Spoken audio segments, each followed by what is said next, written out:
করো বৈষ্ণব পতিত পাবন তোমার বিনে কেহ না যাহার কটে গেলে পাপ দূরে যায় এমন দয়াল প্রভু কেবা কোথায় পায় গঙ্গার পরশ হলে খরচাতে পাব না দর্শনে পবিত্র কর এই তোমার দর্শনে পবিত্র কর এই তোমার হরি স্থানে অপরাধে তারে হরি নাম তোমার স্থানে অপরাধে নাই তোমার হৃদয়ে সদা গোবিন্দ বিশ্রাম গোবিন্দ কহে না মম বৈষ্ণব গোবিন্দ কহে না মম বৈষ্ণব প্রতি জন্মে করি আশা চরণের ধুলি নরোত্তমের করো দয়া আপনার বলি নরোত্তমের করো দয়া আপনার বলি দেশের কর দয়া আপনার বলি কলেজে পাবন অবতার শ্রীমৎ চৈতন্য মহাপ্রভুর অপার করুণায় শ্রী বৃন্দাবন মুকুটমণি রাধাকুণ্ড ধাম তথাস্থ শ্রী শ্রী রাধা মদন মোহনজি চরণ প্রান্তে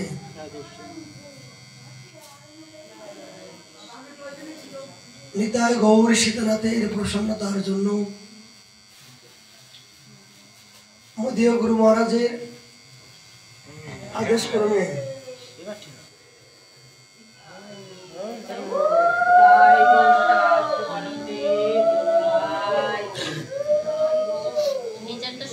কেন নিত্য নৈমিত্তিক হরিকথার আয়োজন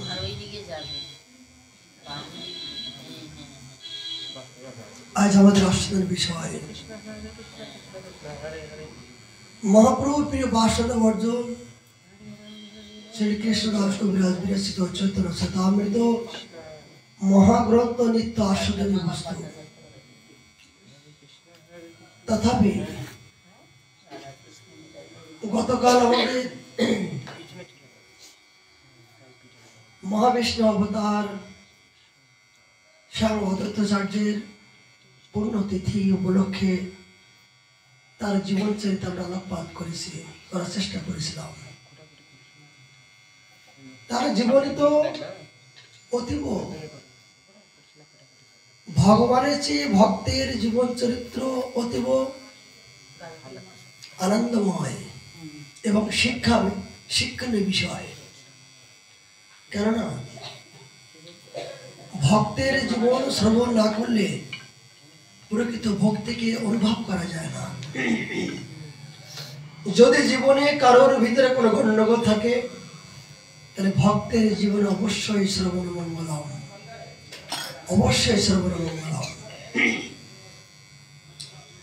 অদ্বৈত প্রভু তো ভক্ত নয়, নিতাই গৌর সীতানাথ 3 থেকে 1, 1 থেকে 3।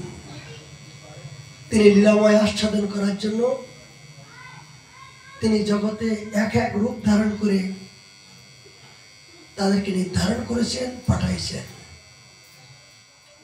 কেন? অস্ত্র শস্ত্র সব 500 রকম।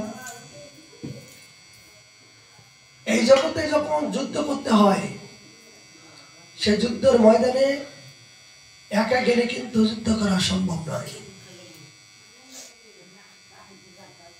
অবশ্যই অস্ত্র সঙ্গভঙ্গ না হলে এই জীবন যুদ্ধে কোনোদিন জয় হওয়া সম্ভব নয়। ঠিক তথাপিও ভগবান যখন যুগে যুগে এসেছিলেন কলিয়ত জীবকে উদ্ধার করার জন্য, দেখো ত্রেতাযুগে শ্রীরাম যখন এসেছিলেন তখন তার সঙ্গভঙ্গ ছিল হনুমান আদি বিভিন্ন প্রকার বানর সেনাদি, তার বিভিন্ন প্রকার সঙ্গভঙ্গ নিয়ে তিনি এসেছিলেন। এই জন্য তো লঙ্কার বাদ বন্ধন করার জন্য তার একমাত্র সহপাঠী প্রয়োজন ছিল। যুদ্ধ করার জন্য, রাম রাবণের যুদ্ধ করার জন্য বিভিন্ন প্রকার তার সঙ্গভঙ্গ দরকার ছিল। এই জন্য তাদেরকে নিয়ে আসতে হবে। ঠিক কৃষ্ণ অবতারে ভগবান শ্রীকৃষ্ণ যখন দ্বাপরে এসেছিলেন তখন ঠিক শ্রীদাম সুদাম বলরাম মধুমঙ্গল আদি এবং আল্লাদিনী শক্তির প্রকাশ ভগবানের নিজের বাম অঙ্গ থেকে শ্রীমতী রাধারানীকে তিনি সৃষ্টি করলেন। এই জন্য যে নিজের সুখ নিজের লীলা আস্বাদন করা যায় না, তাই নিজেই শক্তি থেকে বাম অঙ্গ থেকে এই শ্রীমতী রাধারানীকে তিনি সৃষ্টি করলেন এই লীলা রস আস্বাদন করার জন্য। তার নিগুণ তত্ত্ব রস আস্বাদন করার জন্য শ্রীমতী রাধারানীকে তিনি সৃষ্টি করলেন। এই জন্য রাধা কৃষ্ণ হইছে সদা একই স্বরূপ, লীলাময় আস্বাদিতে ধরে রূপ। এখানে যেন মনে না হয় যে রাধা তত্ত্ব আলাদা। রাধা এবং কৃষ্ণ একই দেহ, একই রূপ। লীলাময় আস্বাদন করার জন্য জগতে 2 রূপ ধারণ করে তিনি জগৎকে লীলা আস্বাদন আনন্দ দেওয়ার জন্য তার এই অবতারণ। আবার এই একই সেই দ্বাপর যুগে বিভিন্ন প্রকার ললিতা বিশাখা চম্বলতা আদি ইন্দ্ররেখা তুঙ্গবিদ্যা সখাবৃন্দ নিয়ে তার অবতরণ করছেন। কেন? এই ধর্মযুদ্ধে তিনি জয় হবার জন্য, ধর্মযুদ্ধে ধর্মকে স্থাপন করার জন্য ইহারা সঙ্গভঙ্গ নিয়ে এসেছিলেন। ঠিক কলিযুগে ভগবান একই অবস্থা। রাধা কৃষ্ণ মিলিত তনু নিয়ে নবদ্বীপে শশী গর্ভ সিন্ধু মাঝে আসলেন আমার গৌর সুন্দর। অন্তরে কৃষ্ণ, বাহিরে রাধা, 2 তনু মিলিত হয়েছেন আমার গৌর হরি অবতীর্ণ। মানে তার সঙ্গভঙ্গ কে? জয়রূপ সনাতন ভট্ট রঘুনাথ, শ্রীজীব গোপাল ভট্ট দাস রঘুনাথ, স্বর্ণ গোস্বামী, অষ্টকবিরা, দাদাস গোপাল, 64 মহন্ত, এগুলো কারা? এই যে মহাপ্রভুর পার্শ্ববৃন্দে কারা? বলে দ্বাপর যুগের সে ললিতা বিশাখা চন্দ্রলতা ইন্দুরেখা তুঙ্গবিদ্যা যারা, এরাই এই কলিহত জীবে জয়রূপ সনাতন ভট্ট রঘুনাথ, শ্রীজীব গোপাল ভট্ট দাস রঘুনাথ, শ্রীদাম সুদাম বলরাম মধুমঙ্গল আদি এই ষড়গোষ্ঠী অষ্টকবিরা দাদার গোপাল 64 মতো, এরাই তারা, এরাই ওরা। এখানে ভেদ নয়, শুধু কাপড়টা পরিবর্তন। ব্যক্তি একই, শুধু কাপড়টা পরিবর্তন। যেমন কি এই দুটো লীলা নবদ্বীপ এবং বৃন্দাবন আমাদের একমাত্র চিরস্মরণীয়, চিরবন্দনীয়, চিরস্মরণীয় সাধক জীবনের। এই দুটো লীলা একসাথে শ্রবণ না করলে, চিন্তন না করলে আমাদের ভজনের পরিপক্ত দশা কদাপি হবে না। একই বস্তু, 2 রকমের চিন্তন। যেমন আমরা বাঙালি হয়ে লাউকে বলি লাউ, একই লাউকে এখানে বলেন ঘিয়া। উত্তরপ্রদেশে ব্রজবাসী গুলিরা বলছেন ঘিয়া, আর আমরা বলছি লাউ, তাই তো? একই বস্তু, ঠিক একই ভগবান, একই অবতার। নবদ্বীপে এসছেন জয়রূপ সনাতন, আর বৃন্দাবন এসছেন ললিতা বিশাখা। শুধু কাপড়টা পরিবর্তন, রংটা রংটা পরিবর্তন, ভাবের কোনো পরিবর্তন নয়। ভাব তো পরিবর্তন তো বটেই। শুধু জগৎ শিক্ষা দেওয়ার জন্য তিনি বিভিন্ন সময়ে বিভিন্ন রূপ ধারণ করে তিনি আসেন ধর্মকে রক্ষা করার জন্য। তাই তো করলেন। ঘোর অন্ধকারাচ্ছন্ন নবদ্বীপ আদি বিভিন্ন প্রকার ধর্মের বিদ্বেষ, মানুষে হিংসা, নিন্দা, অবজ্ঞা, ঘৃণ্য, জাতিভেদ, ধর্মভেদ বিভিন্ন প্রকার যখন হতে চলেছিল, তখন এই অদ্বৈত প্রভু হুঙ্কারে আজ মহাপ্রভু স্বয়ং সমস্ত অবতারের সার তিনি আজ জগতে আসতে বাধ্য হয়েছিলেন শুধু ভক্তের আকুতি, প্রার্থনায়, স্তুতিতে, করুণায়। ভগবান ধরাধামে নিজেকে বিলাই দেবার জন্য এসেছিলেন। সে করুণার অবতীর্ণ করুণাস্তিব চৈতন্যদেব। মহাপ্রভু অদ্বৈত প্রভুকে বললেন, আচার্য তোমার হুঙ্কারে তো আমি আসলাম, দিতে তো কিছু পারলাম না তোমায়। কলিহত জীব তারা তো এখনো পড়ে রইল। তোমার কি ইচ্ছা? তুমি কি জন্য আমাকে নিয়ে আসছো বলো। আমি তো এসেছি তোমার ডাকে, তোমার কি প্রার্থনা বলো। আচার্য দেব, কি জন্য আমাকে ধরাধামে নিয়ে আসছো বলো, তোমার ইচ্ছা কি? অদ্বৈত বলে, যদি ভক্তি বিলাইবা স্ত্রী শূদ্র আদি যত মুখেতে এসে দিবা। এনা যদি আমাকে দিতে চাও, যদি আমার মতন এই ব্যক্তিকে, অধম নিকৃষ্ট ব্যক্তিকে কৃপা করতে চাও, এই নিবেদন। যদি তুমি আমাকে ভক্তি দিতে চাও, স্ত্রী শূদ্র আদি যত নয়নে দেখিবে যারে, কৃপা করে কেউ যেন বঞ্চিত না হয়, এই তোমার আমার ইচ্ছা।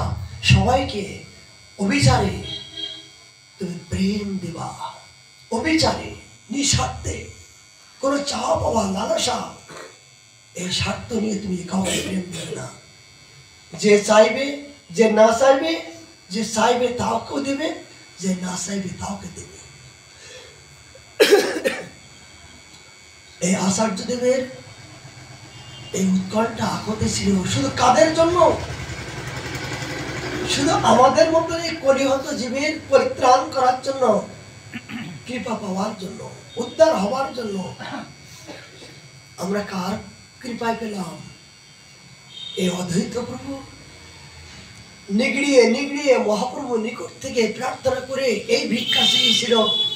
মহাপ্রভু তথাস্তু দুহাত উঁচু করে বললেন, আচার্যদের আমি প্রার্থনা করছি, তোমার বাক্য যারা সত্য হয়, আমি প্রতিজ্ঞাবদ্ধ হলাম যে কেউ যেন বঞ্চিত না হয়। পৃথিবীতে যত আছে নগর দিকে রাম, সর্বত্রে প্রচার হবে মোর নাম। আচার্যদেব, আমি তোমার এই কথাগুলো সত্য রক্ষা করার জন্য আমি জঙ্গলের পশু পর্যন্ত বঞ্চিত হবে না। আচার্যদেব কথা দিচ্ছি, শুধু মানুষ নয়, কলিহত জীব নয়, জীবের মধ্যে যত প্রকার কীট, বৃক্ষ, লতা, যত প্রকার জগতে এসেছেন, তাদেরকে আমি প্রেম দিয়ে জগৎকে আমি বিতরণ করব। মহাপ্রভু অদ্বৈত প্রভুর কাছে এই প্রতিজ্ঞাবদ্ধ হয়ে তিনি এই পতিত জীবকে উদ্ধার করার জন্য এসেছেন। সত্য তো করলেন তাই বাবা। তিনি আজ ঝাড়খণ্ডের মধ্য দিয়ে হরিণ, ব্যাঘ্র আদি বিভিন্ন প্রকার বন্য পশুগুলো পর্যন্ত তিনি অকাতরে প্রেম দিয়ে তাদেরকে, জঙ্গলের পশুগুলো পর্যন্ত তাদের মুখ থেকে হরিনাম তিনি বলাইছেন।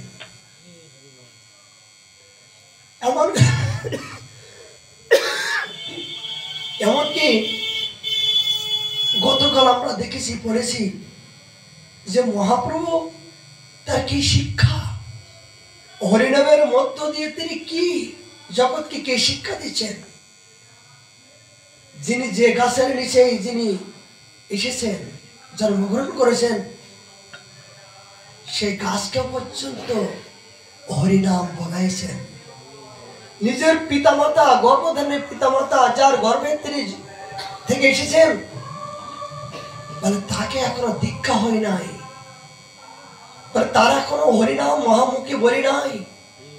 এই জন্য তাদের হাত থেকে তাদের স্তন আমি চুম্বন করছি না, এমনকি তাদের মুখ আমি দেখছি না।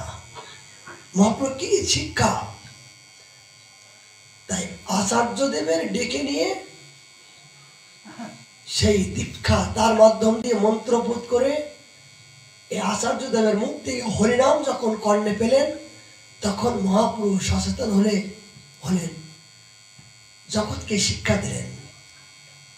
দেখো, শুধু আমার জগতে আমাকে পেতে গেলে গুরুর মাধ্যম দিয়ে পেতে হবে। সেটা আমি প্রথমে সূত্র হলো আমার অদ্বৈত দেবের মাধ্যম দিয়ে আমার পিতা মাতাকে দীক্ষা দেওয়ালাম, তারপরে তাদের স্তন দুগ্ধ আমি পান করলাম। এমনকি যে ভক্তি ছাড়া হরিনামের মাধ্যম দিয়ে চিত্ত শুদ্ধি না হওয়া পর্যন্ত, ভক্তি দেবের স্থিতি না হওয়া পর্যন্ত আমি তার ভিতরে প্রবেশ করতে পারি না। আমার মা তারা মুক্তে হরি বলেনি, এই হরি কথা শ্রবণ করেনি। এই অদ্বৈত প্রভু যখন কর্ণে হরিনাম দিলেন, এই হরিনাম দেওয়ার পরে যখন চিত্ত শুদ্ধি হলো, তখন সেই দেহে সেই মায়ের স্তন দুগ্ধ পান করে আমি পিপাসিত হলাম। মহাপ্রভুর প্রতি মুহূর্তের জন্য জগৎ শিক্ষার কারণ। এই অদ্বৈত প্রভু জীবনচরিত যদি কারো জানতে হয়, কৃপাপ্রভু এই গ্রন্থগুলো অদ্বৈত প্রকাশ, এই অদ্বৈত প্রকাশ নামে যে গ্রন্থটা বলে কে লিখেছেন, এত বড়, যেমন চৈতন্য চরিতামৃত গ্রন্থ। এখানে প্রশ্ন যে এত বড় গ্রন্থগুলো কি কৃষ্ণদাস কবিরাজ কি মনোকল্পিত লিখেছেন? নয়। মহাপ্রভু যখন 18 বছর গম্ভীরার ভিতরে ছিলেন, রঘুনাথ দাস গোসাই পাদ তার অঙ্গ সেবক হিসেবে, তার অঙ্গ প্রত্যঙ্গ হয়ে তার সেবা করে যে ভাব, অনুভব, অনুভূতি, যে লীলা মাধুরী তিনি সাক্ষাৎ দর্শন করেছিলেন, সেই লীলাগুলো তার ভিতরে স্থিতি ছিল। তাই রাধাকুণ্ডের তটস্থ বসে রঘুনাথ দাস গোসাই পাদ তিনি এই শ্রুতিবাদ হিসেবে তিনি বর্ণনা করছেন, আর কৃষ্ণদাস কবিরাজ গোসাই পাদ তাই লিখছেন। এগুলো মনোকল্পিত নয়, সনাতন শাস্ত্র। এগুলো যদি মনে হয় যে শাস্ত্রটা নিজের ইচ্ছা কল্পিত, কদাপিও নয়। ঠিক অদ্বৈত প্রকাশ এত বড় নিগুড় তত্ত্ব কথা কোথা থেকে আসলো? এই ঈশান বলে মহাপ্রভুর ঘরে আমরা জগতের চাকর বা কর্মকর্তা বলে থাকি, কিন্তু মহাপ্রভু পর্যন্ত সেই চাকরকে ভয় পেতেন। স্বয়ং মহাপ্রভু পর্যন্ত এই ঈশানের সামনে কথা বলতে ভয় পেত, তাকে পিতৃজ্ঞানে ভালোবাসতো বাবা। তিনি তো প্রেমের বিভোরে সংসারের প্রতি তার কোনো ভ্রক্ষেপ ছিল না। বিষ্ণুপ্রিয়া আর সচিমাতা তিনি তো এই সন্তান বিরহে সর্বক্ষণ বিরহে তাদের থাকতো জীবনযাপন। এই সংসারে কখন কি দরকার, কোথায় কি দরকার, নিখুঁত ভাবে সবকিছু পরিচালনা করতেন এই ঈশান। ঈশানকে তিনি চৈতন্য মহাপ্রভু পিতৃ সমতুল্য সম্মান করতেন, এমনকি তার সামনে কথা বলতে ভয় পেতেন। দেখবেন মহাপ্রভু জীবন চরিত্র আমরা টিভিতে সিরিয়ালে দেখেছি, ঈশানের জীবনগুলো দেখেন যে কিভাবে তিনি আজকে নাটকের ভূমিকায় তিনি আমাদের ফুটিয়ে ধরেছেন। সেই ঈশান নামক নাগর তিনি বাৎসল্যভাবে মহাপ্রভুকে ভালোবাসতেন, সন্তানের জ্ঞানে তাকে শাসন করতেন। মহাপ্রভু ছোটবেলায় ঘাড়ে করে নিয়ে গঙ্গার কিনারে দিয়ে ভ্রমণ করতেন, বিভিন্ন জায়গায় তিনি বিচরণ করতেন। বাৎসল্যভাবে মহাপ্রভুকে তিনি স্নেহ মমতা করতেন।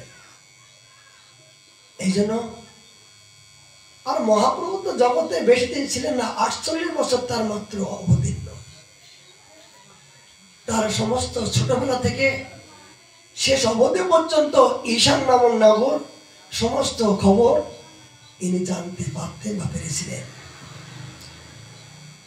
সেই কথাগুলো তিনি আজ অদ্বৈত প্রকাশ নাম করে এই গ্রন্থ তিনি রচনা করলেন। কেন করলেন? তাহলে তিনি যদি চাকর হতেন, এই জাতীয় কথা, এই জাতীয় আলোচনা কোনোদিন চাকরের মুখ দেখে সম্ভব হয় বাবা?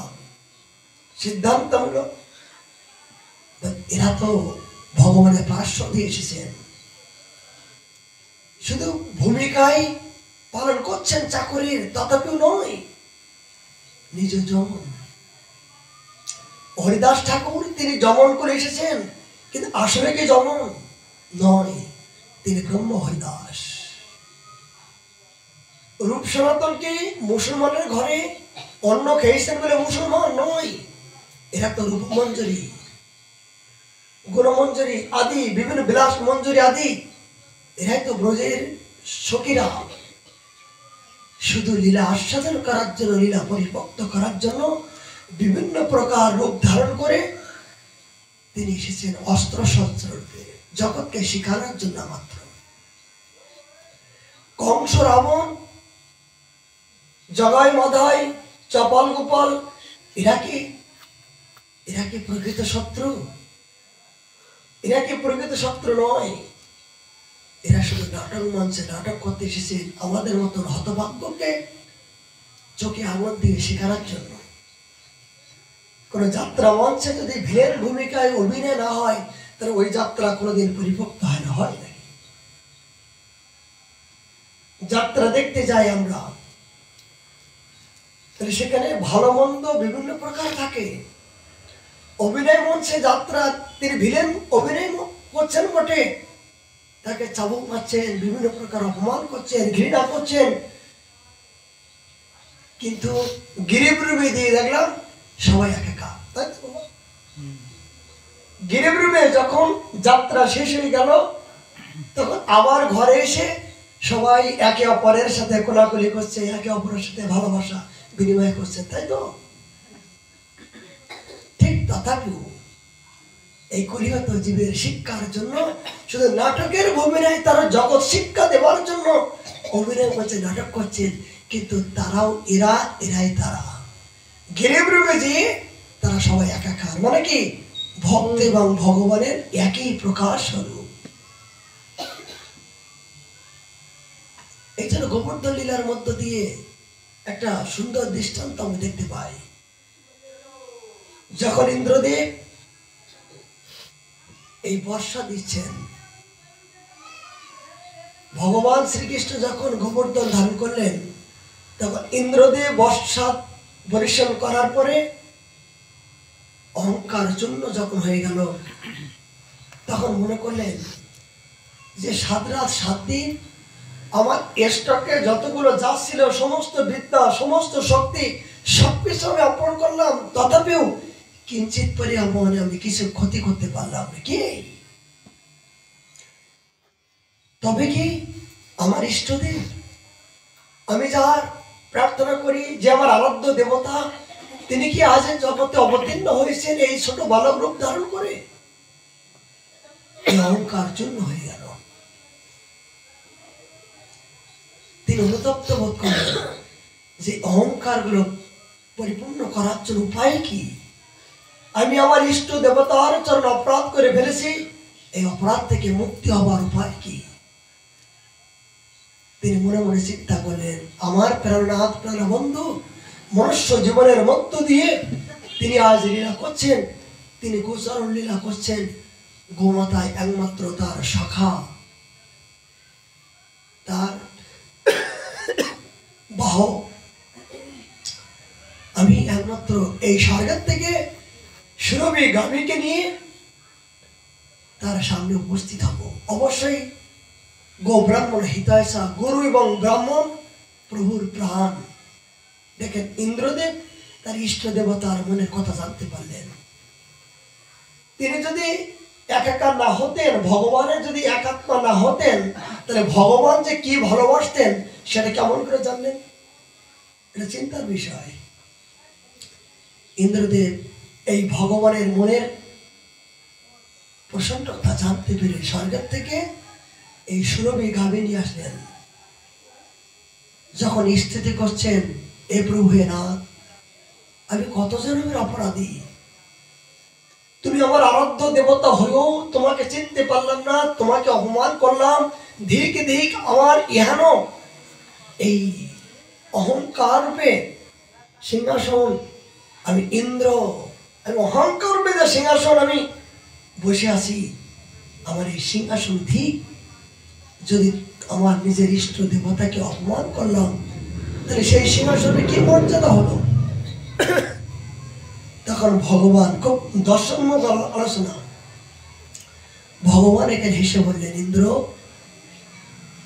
এটা তোমার কোনো দোষ নয়।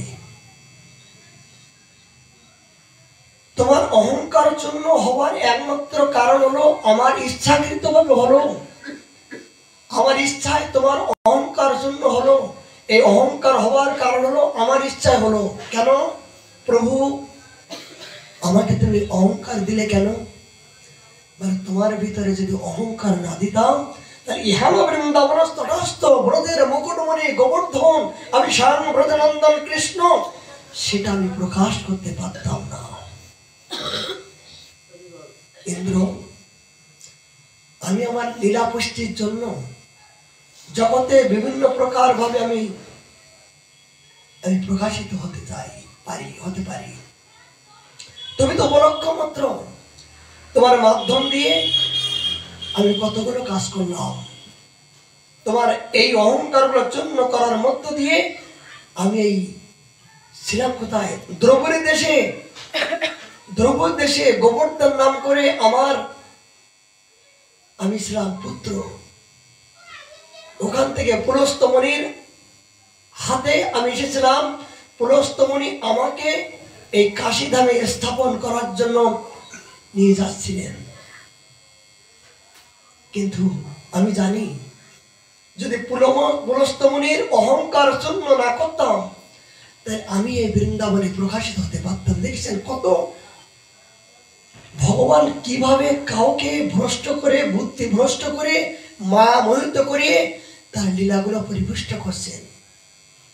ভগবান ইন্দ্রকে বললেন, ইন্দ্র, আমি যদি পুলস্তমণির এই মায়ায় কবলে না ফেলতাম, তাহলে তাহার বিভিন্ন প্রকার শৌচ, এই সদাচার হওয়ার জন্য তার প্রতিজ্ঞা ভুলে যেতেন না। এতক্ষণ তিনি ভুলে নাই। বৃন্দাবনস্থ এখানে এসে তার অসহজ হলো, প্রস্রাব পায়খানা করার জন্য তার মনোবৃত্তি হলো, তার প্রতিজ্ঞার কথা ভুলে গিয়েছিল। এগুলো আমার মনোমায়া। তার বুদ্ধিকে আমি হরণ করে নিয়েছিলাম। কেন? শুধু আমার লীলা প্রকাশিত করার জন্য। আমি যে স্বয়ং বৃন্দাবনে প্রকাশিত হব, তার কারণ মাধ্যম ছাড়া তো হতে পারি না। তাই পুলস্তমণির মাধ্যম দিয়ে আমি এখানে এসেছি।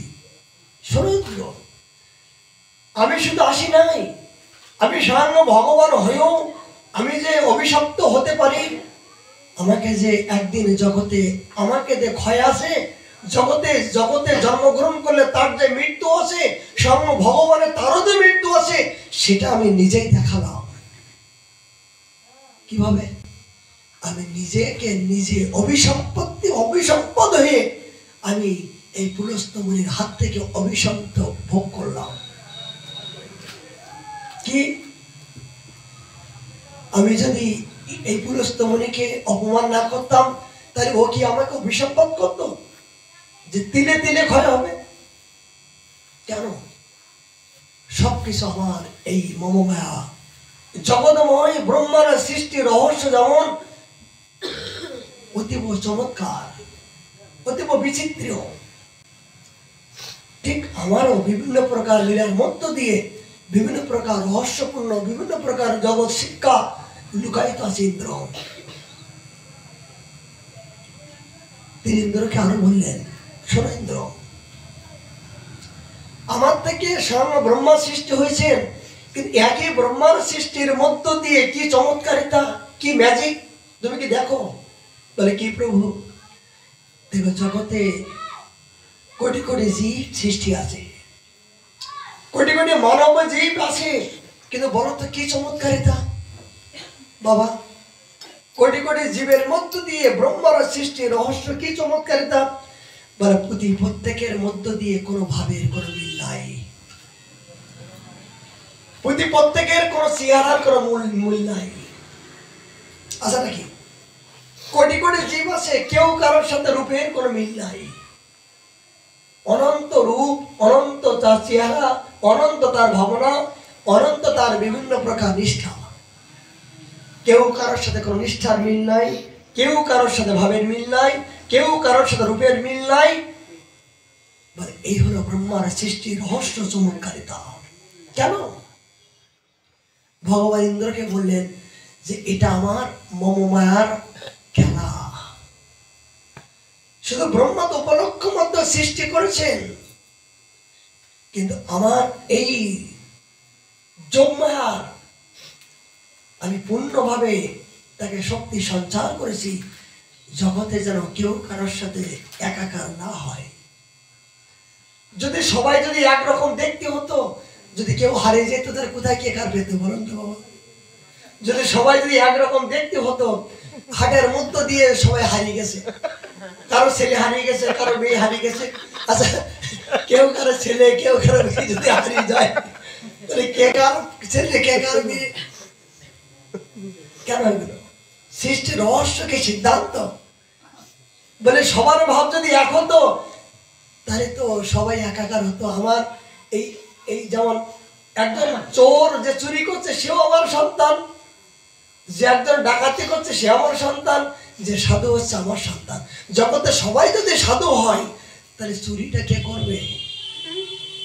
চুরিটা কি করবে? এগুলো আমার সব রহস্যময় জগৎময়। কি খেলা খেলেছ প্রভু? বিশ্ব লয়ে কাউকে হাসাও, কাউকে কাঁদাও। এইটাই তো আমার চমৎকারিতা। জগৎময় যদি সবাই হাসে, কাঁদবে কে? না কাঁদলে তো আমার প্রতি উৎকণ্ঠা অনুরাগ হবে না, ভালোবাসার তো পরিপক্ত হবে না, ভালোবাসার যে অনুরাগটা বৃদ্ধি হবে না। এই বিরহ না হলে, আকুতি না হলে, মিনতি না হলে আমাকে পরিপূর্ণভাবে আত্মসমাপিত করতে পারবে না ইন্দ্র। জগৎময় মা এত বড় বলবান, কেউ কারোর সাথে কোনো মিল নাই, কেউ কারো ভাবের মিল নাই, কেউ কারো রূপের মিল নাই। কেন মিল নাই? এই জন্য করেছি আমি যে প্রত্যেকের মধ্য দিয়ে একটা একটা বিরহ উৎকণ্ঠা আছে। কেমন? কেউ যদি অন্ধ হয়, তার ভিতরে উৎকণ্ঠা, আমি অন্ধ হলাম, প্রভুর জগতে সবাই দেখতে পাচ্ছে, আমি দেখতে পাচ্ছি না। আবার কেউ যদি কালো বিশ্রী হয়, তাহলে বলে এ ভগবান, আমি কালো বিশ্রী হলাম, ও এত সুন্দর হলো। যে কালো ভালোর প্রতি আকর্ষণ। আবার যেও ভালো সুন্দরী দেখতে, সে বলছে আমি এত সুন্দরী হলাম বটে, কিন্তু এখনো পর্যন্ত আমার ভিতরে এমন কিছু বস্তু আছে যে আমার কিছু জানা নাই। দেখেন প্রত্যেকের কোনো না কোনো কিছু একটা ক্ষোভ আছে। কেউ পরিপূর্ণ অবস্থায় জগতে নাই। বলুন তো, কোন মানুষ কারোর ভিতরে কোনো পরিপূর্ণ অবস্থায় জগৎ আছেন? কেউ দেখতে সুন্দর কিন্তু অর্থহীন, কারো অর্থ আছে, কারো সম্মানের প্রতি লালসা। ধন আছে তার সম্মান নাই, সম্মান আছে ধন নাই, রূপ আছে তার গুণ নাই, গুণ আছে তার রূপ নাই। আছে কিনা বলুন? এই হলো সৃষ্টি রহস্যের চমৎকারিতা। প্রত্যেকের মধ্য দিয়ে একটা একটা আকর্ষণ বিকর্ষণ এমন জায়গায় ক্ষোভ করেছেন যে তার জন্য সারা জীবন ক্রন্দন করতে হবে, আক্ষেপ করতে হবে। এই আক্ষেপটা হলো ভগবানকে পাওয়ার উৎকণ্ঠা। যার জীবনে আক্ষেপ নাই, যার জীবনে বিভিন্ন প্রকার আকুতি নাই, সে কেমন করে আমাকে ভালোবাসবে? ভগবান ইন্দ্রকে এই জাতীয় উপদেশ দান করছেন, ইন্দ্র তোমার দুঃখের কোনো কারণ নাই, এগুলো সব আমার মায়া, আমি জানি তুমি কে, তুমি এই জাতীয় করতে পারো না। আমার লীলা পুষ্টির জন্য তুমি শুধু উপলক্ষ মাত্র, উপলক্ষ মাত্র। এই জন্য ইন্দ্রদেবকে তিনি সান্ত্বনা দিলেন, বললেন তুমি যে আমার সুরভি গাভী নিয়ে আসলে, এই গাভী এই দুধ পান করে আমি কত কত আনন্দ পেলাম। তুমি যতগুলো পাপ মনে করছো সমস্ত পাপগুলো খণ্ডন হয়ে গেল। কেন জানো ইন্দ্র? শুধু তুমি আমার মনের সেবাটা জানতে পারলে, আমি যে গোমাতাকে ভালোবাসি আর গরু দুগ্ধকে ভালোবাসি, তাই তুমি আমার মন বুঝে স্বর্গের থেকে এই সুরভি গাভীকে নিয়ে আমাকে সেই গাভীর দুধ দিয়ে তুমি স্নান করালে, পান করালে, তোমার সমস্ত বন্ধন মুক্ত হলো। ইন্দ্রদেবকে দিয়ে জগৎকে শিক্ষা দিলেন, জগতে যদি কাউকে ভালোবাসতে যাও এবং ভালোবেসে যদি তার নিকট থেকে কিছু নেওয়ার ইচ্ছা করো, আগে তুমি সর্বপ্রথম জানো যে গুরু বৈষ্ণব ভগবানের কৃপা যদি পেতে চাও, তাহলে সেই গুরু বৈষ্ণব ভগবানের আগে ভিতরের সংবাদটুকু তুমি জানার চেষ্টা করো। তিনি মনে মনে কি করতে ভালোবাসে, কোন সেবা করতে ভালোবাসে, কোন সেবা নিতে ভালোবাসে, আগে সেই গুরু বৈষ্ণবের পাশে যাও। প্রথমে যেয়ে তুমি সেবায় অংশগ্রহণ করো না, প্রথমে যেয়ে তার অঙ্গ সেবা বিভিন্ন প্রকার তার সেবা করার চিন্তা করো না, তুমি বিপদে পড়বে। আগে ধীরে ধীরে জীব পাই ভক্তিলতা, আগে তুমি সেই মহাতের, সেই সদ্গুরুদেবের, সেই সাধুর পাশে যেয়ে আগে তুমি দেখো, শোনো, বোঝো, তবে তুমি তার সেবা করার মতন চেষ্টা করো।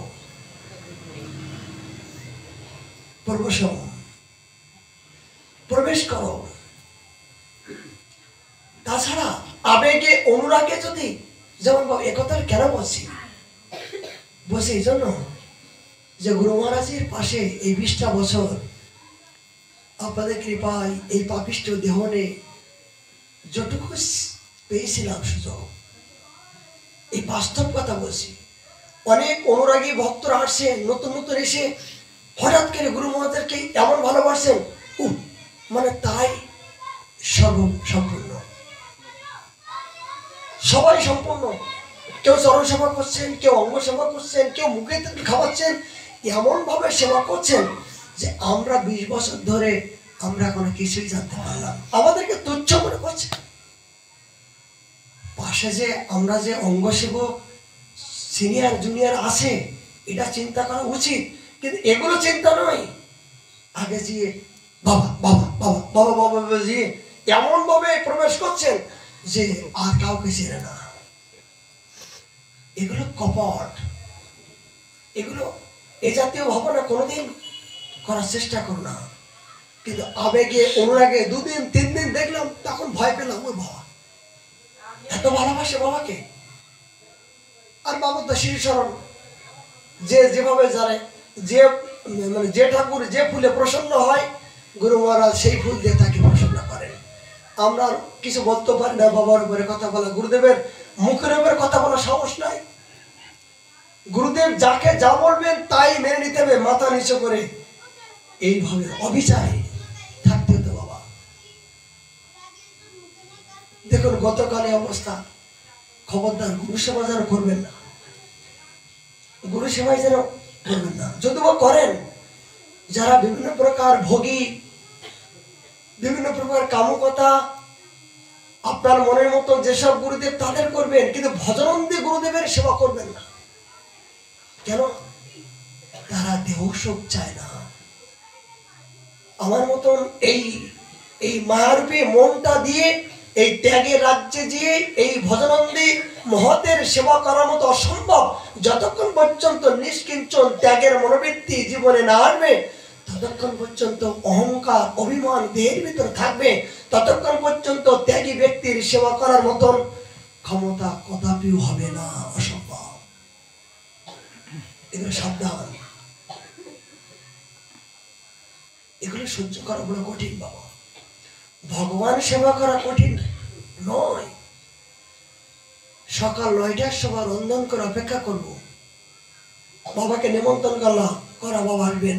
গুরু মহারাজ না হইলে সাধু সেবা হবে, সাধুরা বসে আছেন, বাবা আসবে কখন, বাবা আসবে কখন।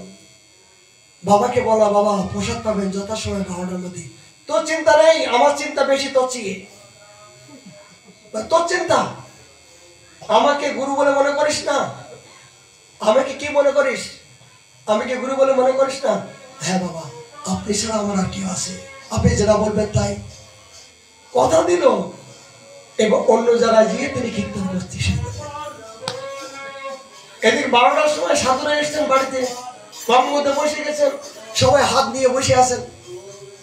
পাতা দেওয়া হলো, একটু দেরি করুন, বাবা আসবে, বাবা আসবে। গুরু মহারাজ ফোন করে দেখলাম যে অন্য জায়গায় তিনি হরে কৃষ্ণ কৃষ্ণ কৃষ্ণ হরে হরে, হরে রাম রাম রাম হরে হরে। অন্য জায়গায় হরে কৃষ্ণ বলতে শুরু করলেন। যার জন্য এই উৎসবের আয়োজন, যার প্রসন্নতার জন্য সবকিছু আয়োজন, কত বিবিধ প্রকার ব্যঞ্জন, কত সাধুরা আয়োজন করা হয়েছে, গুরু মহারাজ না হলে সে উৎসবের কি হয়? তিনি কথা দিলেন, দেওয়ার পরে ওই সময় অন্য জায়গায় বসে আছে। এবার বলুন তো কি অবস্থা, দশা হয়? বলুন তো কি দশা হয়? প্রাণটা ফেটে যায় না? যে গুরুদেবের জন্য তিনি আদেশ করছেন সাধু সেবা কর, বৈষ্ণব সেবা কর, তার জন্য তো এত কষ্ট পরিশ্রম সবকিছু ব্যবস্থা হলো, কিন্তু সে গুরুদেব নাই। বলে বিয়ে হবে, সবকিছু বরযাত্রী আসলো, কন্যা আদি সবকিছু সাজগোজ করা হলো, কিন্তু এই বিয়ের সময় আসলো, ব্রাহ্মণ ঠাকুর এসে সবকিছু ব্যবস্থা করলো, কন্যা এসে বসলো, কিন্তু বরযাত্রী আসলো, বর নাই।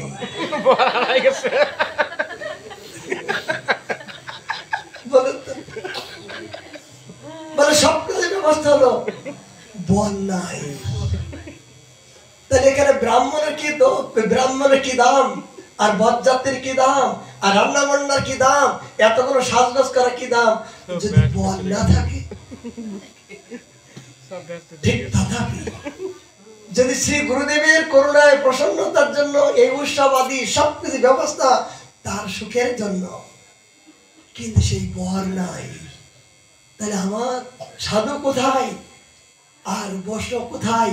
বলে আমি বৈষ্ণবকে চিনি না, সাধুকে চিনি না। কি আমার গুরুদেবের প্রসন্নতা করার জন্য যদি ঐকান্তিক যদি গুরু অনুগত্য যদি কারোর মন হয়ে থাকে, জগতে সাধুকেও পর্যন্ত তারা অপেক্ষা করেন। কেন? আমি জানি আমার ইষ্ট দেবতা একমাত্র শ্রী গুরু চরণ পদ্ম, কেবলই ভকতে সদ্ম বন্দে মুই সাবধান মতে। সেই গুরুদেব আমাকে আজ্ঞা করবেন, আদেশ করবেন, সেই আজ্ঞা এবং আদেশ পালন করার জন্য এই পাপিষ্ঠ দেহটা এই পেলাম অনেক সৌভাগ্যক্রমে। যেমন রামচন্দ্র খান এমন ধরনের গুরুনিষ্ঠা ছিলেন। শ্রীনিবাস আচার্য বলছে, রামচন্দ্র বলো তো, বলে এটা কি? বলে কি গুরুদেব? এটা হলো সর্প, মৃত সর্প। হ্যাঁ হ্যাঁ হ্যাঁ হ্যাঁ গুরুদেব, এইটা তো মৃত সর্প। বলে তুমি কি দেখলে? বলে সর্প দেখলো। আপনি তো আমাকে বললেন সর্প। বলে তো সর্প না, এটা কলার বাসনা মাত্র। বলে আপনি যে বললেন সর্প, আমি সর্পই দেখলাম। কি বিশ্বাস! গুরু বাক্যে যার একবার বিশ্বাস হয়েছে তিনি ব্রহ্মাণ্ড ধারণ করার মতন সামর্থ্যবান। তাই দেখলেন কেন গুরুদেবের হৃদয়ের শক্তি থেকে তিনি যে মুখস্থের বাণী, যে কথাগুলো তিনি বলেন, সেই কথাগুলোর মধ্য দিয়ে তিনি সত্য প্রকাশ করে সেইটাই জগতে মিথ্যা হলো। তিনি সত্য জ্ঞানে গুরুবাক্য যাহার বিশ্বাস, সত্য জ্ঞানে গুরুবাক্য যাহার বিশ্বাস, এই বিশ্বাস হয়ে গেল। সেটা বিশ্বাস যদি হয়ে যায়, সেটা প্রকৃতি হয় না, এটা অপ্রকৃত হয়ে যায়। এটাই সত্য, এটাই শাস্ত্রের সিদ্ধান্ত। এই জন্য আগে আমাদেরকে বিশ্বাস এবং কোন অনুগত্য সম্প্রদায় যতক্ষণ পর্যন্ত আমরা নির্বাচন না করতে পারবো সঠিকভাবে, ততক্ষণ পর্যন্ত ভজন রূপে এই সম্পত্তি আমরা অনুভবের ভিতরে নিয়ে আসতে পারবো না। দেখুন গতকাল গুরু মহারাজের কিনলাম, বাবাকে যখন গিরি গোবর্ধন পরিক্রমায় গেলাম, সকালবেলা প্রণাম করে বললাম, বাবা কখন যাবেন অভিষেক করতে? বলে 10টা, সকাল 10টা। ঠিক আছে, অন্ধকারের সময় বাবাকে প্রণাম করে চলে গেলাম। আমি 9:30টার মধ্য দিয়ে পরীক্ষা করে স্নান করে দুধ দধি সমস্ত সবকিছু কিনে তাড়াতাড়ি ছুটছে পাগলের মতন। এসে দেখি বাবা 9:30টার মধ্য দিয়ে নিজে এসে শুধু দুধ ছিল, শুধু দুধ দিয়ে অভিষেক করে তাড়াতাড়ি তাড়াতাড়ি দুধ দিয়ে নিজের মধ্যে নিজে অভিষেক করে চলে গেল। আমি রইলাম রাস্তায়, আমি দধি দুগ্ধ সবকিছু আমি কিনে আমি রাখলাম। আর গুরুদেব তার আগের থেকে নিজের এই সময় নেই সময় নেই সময় নেই বলে আমার শিষ্য সভা ছিল, তাদের নিয়ে এখানে দুধ দিয়ে ওই গোবিন্দ বলে তিনি পালিয়ে গেলেন। আচ্ছা এইবার বলুন, এবার এসে শোনার পরে রাগও হচ্ছে, কষ্ট হচ্ছে।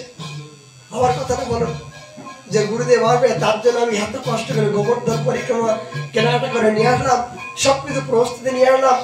সময় তো হয়নি, তার আধা ঘন্টা তো সময় আছে। কোন সময় যে সময় বলবে সেই সময় আগে আসবে, আবার যখন যে সময় বলবে তার 2 ঘন্টা পরে আসবে।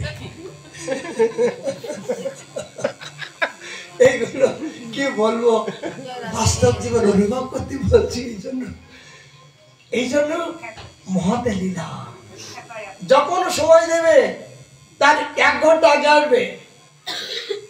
হঠাৎ করে কোনো বলা না কমা না বলবে ক্ষুধা লাগছে ক্ষুধা লাগছে, হঠাৎ করে ক্ষুধা লাগছে বলে খেতে দে, ক্ষুধা লাগছে। গুরুদেবের প্রতি এখনো শ্রদ্ধা নেই। গুরুদেব বাড়ি এসে বসে খেতে দাও, আর তুই এখনো জিজ্ঞাসা করছিস, তোর জ্ঞান কান্না তো হবে না জীবনে। আচ্ছা বলুন তো কোন লীলা? আচ্ছা খেতে দেবো, তা খাবার জন্য তো ব্যবস্থা চাই, তার তো একটু ব্যবস্থা চাই, পরিপাটি চাই। বাবা চিন্তা নেই, বসেন বসেন বসেন বসেন বসেন বসেন বলে দিয়ে তাড়াতাড়ি ক্ষুধা লাগছে। আচ্ছা এখনো রান্না চাপানো হয়নি, সবজি আমার করা হয়নি, কোনো কিছু করা হয়নি, বাবা বসে দিচ্ছি। কি বলবো, বড় কঠিন সাবজেক্ট। বাবা বসেন। এবার কীর্তন করতে করতে এদিকে বাবা কীর্তন শুরু হলো, এদের রান্না শুরু হয়ে গেল। আধা ঘন্টার মধ্য দিয়ে আপনাদের কৃপায় সবকিছু ব্যবস্থা করে ভগবানের সামনে কি করি, তাড়াতাড়ি ভগবানের সামনে ভোগ লাগালে দেরি হয়ে যাবে। তাড়াতাড়ি ভগবানের সামনে তুলসী দিয়ে বললাম, ভগবান তুই খাস তা খা, না খাস তা যা, আমার এখন প্রাণ গেল প্রাণ গেল, আমার কোথা লাগছে। এ ভগবান তোর এখানে পরিপাটি করে দেওয়ার সময় নাই, তুই খাস তা খা, না খাস তা পরে তোর ভালোভাবে দেবো। আগে আমার গুরুদেবের ক্ষুধা লাগছে, আমি আগে তার উপর তৃপ্তি করি। কেন রে দে, ক্ষুধা লাগছে দে। বাবা বাবা বাবা এই তো দিচ্ছে, এই বাবা এই বসার জায়গা করে তাড়াতাড়ি। এবার যারা আসে সেবক বসেই তাড়াতাড়ি বসার জায়গা করো, এদিকে খুন্তি রাখতে আসে, মানে বসার আসন করতে আসে, আর খুন্তি ঘুরছি, বাবা বাবা দিচ্ছে, এই তো হয়ে গেছে, এই তো ভোগ দিচ্ছে। এইভাবে জীবন যাপন, সেবা করা বড় কঠিন। সেবা করা বড় কঠিন। ভগবান সেবা দুর্লভ নয়। ভগবানের সামনে আপনি জল দিলেও ভালো, না দিলেও ভালো, কিছু বলবে না, সাক্ষাৎ দেখতে না। গুরু বৈষ্ণব যদি বাড়িতে আসে, তাদের পরীক্ষায় উত্তীর্ণ হওয়া বড় কঠিন। এই জন্য দেখুন কি পরীক্ষা। একদিন নরোত্তম ঠাকুর মহাশয়কে পরীক্ষা করার জন্য জীব গোসাইপাদ, রূপ গোসাইপাদ 3 জন ব্রাহ্মণকে পাঠালেন। 3 জন ব্রাহ্মণকে পাঠিয়ে বলে, যাও দেখি নরোত্তম নাকি আমার নিতাই সাথে দ্বিতীয় কলেবর, তার ভাবনাটা দেখতে চাই। কি ভাবনা, ভক্ত এবং ভগবানের প্রতি কতটুকু অনুরাগ হয়েছে আমি দেখতে চাই। তৎকালীন রূপ গোসাইপাদের পরে জীব গোসাইপাদ আমাদের ব্রজমণ্ডলের মুকুটমণি হয়ে তিনি আজ ব্রজমণ্ডলের সমস্ত সমস্যা, শাস্ত্র, সাধুদের রক্ষণাবেক্ষণা সবকিছু তিনি পরিচালনার দায়িত্ব ছিলেন। আচার্যগণ, এই 4 জন ব্রাহ্মণ এসে নরোত্তম ঠাকুর মহাশয়কে পরীক্ষা করছেন কি, যে রন্ধন হয়ে গেছেন, ভগবানের সামনে ভোগ চলে গেছেন। 4 জন ব্রাহ্মণ এসে বলছে, এই ঠাকুর মশাই ক্ষুধা লাগছে, ব্রাহ্মণ হত্যা মহাপাপ। এখন এত ক্ষুধা লাগছে, তুমি যদি আমাদেরকে পেটে কিছু না দাও, তাহলে তুমি ব্রাহ্মণ হত্যা পাবে, তুমি জর্জরিত হবা। ক্ষুধা লাগছে, বলে একটু দেরি করো। বলে দেরি করার আগে মরে গেলাম। বলে তুমি যদি ভগবানকে নিবেদন করো, সেই তার আগে আমার মরা মুখ দেখবা। মানে ভগবানের নিবেদন করার আগে যদি আমার মরা মুখ দেখতে চাও, তাহলে তুমি ভগবানকে ভালোবাসো। দেখুন কি পরীক্ষা। এদিকে ভগবানের গর্ভমন্দিরে ভোগ চলে গেছেন, এদিকে ব্রাহ্মণ ঠাকুর আত্মহত্যা হতে যাচ্ছেন। এবার একদিকে ভগবান আর একদিকে ভক্ত, কি পরীক্ষা। তখন নরোত্তম ঠাকুর মশাই চিন্তা করলেন, ও এই তো সংকট। এই জীবনে, ভক্তের জীবনে সংকট না হলে ভগবানের প্রতি উৎকণ্ঠা আসে না। গুরু বৈষ্ণব ভগবান আপনার বাড়িতে ভালো অবস্থায় আসবে না, মনে রাখবেন। নিমন্ত্রিত অবস্থা আসবে না। এই নিমন্ত্রিত অবস্থা আসলে আপনি কিন্তু তাকে ধরে ফেলবেন। এই বিভিন্ন প্রকার সংকটের মধ্য দিয়ে, আপনাকে বিভিন্ন প্রকার পরীক্ষার মধ্য দিয়ে তারা বিভিন্ন প্রকার আপনাকে পরীক্ষা নেবেন। এটা বাবা সরে আসুন, বাবা সরে আসুন, এটা সরে আসুন, এটা সরে আসুন, সরে আসুন, সরে দাও। এই কথাগুলো বাস্তব কথা বলছি, ভক্তি জীবনের কথা বলছি। এগুলো শ্রবণ না করলে ভক্তি জীবনে অগ্রসর হবে না। বলে প্রেমটা কখন আসে জানেন? বলে 50 বছরে প্রেমটা এক মুহূর্তের জন্য আপনি পেতে পারবেন। কখন? সংকটের সময়। আপনাকে কোন মহৎ ব্যক্তি বলে কেউ আসবে না, কৃপা আপনাকে বলে আসবে না। যখন আপনি 10 জন সাধুকে নিমন্ত্রণ করবেন, এই 10 জন সাধু নিমন্ত্রণ করার পরে বাড়িতে সাজগোজ করে পরিপাটি করে আপনি রাখবেন ওই 10 জন সাধু সেবা করার জন্য। এটা তো সবাই করে, এগুলো তো সবাই করে, যে সাধু সেবা করার জন্য তৈরি হয়েছে, এই 10 জন সাধু আসলো, প্রসাদ নিয়ে চলে গেল, সবাই করে। কিন্তু যখন ওইখান থেকে ভক্তি জগতে আপনি প্রবেশ করবেন, যখন ওইখান থেকে ভগবানকে পাওয়ার জন্য আপনার নিষ্ঠায় একবার চলে আসবে, এগুলো শ্রবণ করুন ভক্তি জীবনের। যখন ভগবানকে প্রকৃত পাওয়ার জন্য জীবনের চরম পর্যায়ে নিষ্ঠা আপনার ভিতরে চলে আসবে, তখন এই সংকটের মুখে এই গুরু বৈষ্ণব আপনাকে পরীক্ষা করার জন্য সংকট মুখে আসবে বিভিন্ন প্রকার। হঠাৎ করে আপনি খেতে বসছেন, সাধু এসে হাজির। এবার আপনি যে বলেন, এই সাধু বাবা একটু দেরি করো, আমি একটু খাবারটা প্রসাদটা পেয়ে নেই, তাহলে কিন্তু আপনার পরীক্ষায় পাশ করতে পারবেন না। আপনি প্রসাদ পেতে বসছেন, সাধু আসবে, গুরু আসবে, বৈষ্ণব আসবে, আপনি বলুন আপনার প্রসাদটা আগে না সাধু সেবা আগে? এগুলো জেনে রাখা ভালো। সাবধান, যদি আপনি অপ্রাকৃত বস্তু পেতে চান, তাহলে এই ভাবনাটা আপনার জীবনে, এগুলো বাস্তব জীবনে যেটা হয়েছে তাই আমি বলছি। অনেক সময় এই দাস খেতে বসছি, যারা এই কলোনিবাসী যারা আছেন, তারা এই পাপিষ্ঠ জীবকে যারা দেখেছেন তারা বলতে পারবেন, খেতে বসছি, হঠাৎ করে দরজা খুলে গুরুদেব এসে ঢুকছে, তাড়াতাড়ি থালটা ফেলে দিলাম, হাত ধুয়ে বাবা বাবা বাবা। নিজের দেহ সুখ, পেটের সুখ, ইন্দ্রিয়ের সুখ, আত্মার সুখের জন্য ভক্ত জীবনে কোনোদিন আশা করলে যে অহেতুক রাজ্যে প্রবেশ করতে পারবেন না। এই জন্য এই সংকটের মুখে আপনাকে সংগ্রাম করতে হবে। এই সংকটের এই জীবন যুদ্ধে আপনি বিভিন্ন প্রকার সংকটের মুখে আপনি যুদ্ধ করেছেন, স্ত্রী পুত্র সুখের জন্য, তাদের মুখে দুটো অন্ন তোলার জন্য সারাদিন রিক্সা চালিয়ে মাথার ঘাম পায়ে ফেলে 2 টাকা ইনকাম করে 2 কিলো চাল নিয়ে তাদেরকে কেমন করে সুখী করবেন, এই জন্য জীবনটা আপনি সংগ্রাম করেছেন, যুদ্ধ করছেন তাদের সুখের জন্য। কিন্তু ভগবানকে সুখ দেওয়ার জন্য, ইষ্ট দেবতাকে প্রসন্নতা করার জন্য এই ধর্মযুদ্ধে আপনাকে জয় হতেই হবে। সেই জয়টা হলো কি? আপনার ত্যাগ। সেই জয়টা কি? আপনার ত্যাগ। নিজের সুখকে ত্যাগ যতক্ষণ না করতে পারবেন ততক্ষণ পর্যন্ত ধর্মযুদ্ধে আপনি একজন পরিপক্ত, আপনি শিকারী, পরিপক্ত যোদ্ধা আপনি হতে পারবেন না। আর পরিপক্ত যোদ্ধা যতক্ষণ না হবেন ততক্ষণ ওই ধর্মযুদ্ধে আপনি জয় জয়কার হতে পারবেন না। নরোত্তম ঠাকুর মশাই চিন্তা করলেন, এই তো আমার বড় সংকট, এদিকে ধর্মযুদ্ধ, এদিকে ভক্তি জীবনের ব্রাহ্মণ মৃত্যুর যুদ্ধ।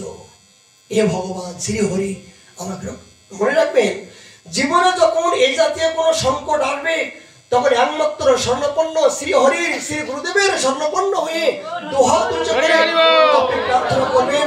অবশ্যই তিনি ভিতর থেকে সদ্বুদ্ধি দিয়ে তিনি আপনাকে শক্তি সঞ্চার করবে, আপনাকে সৎ পথ আপনি দেখার নির্দেশন দেবেন।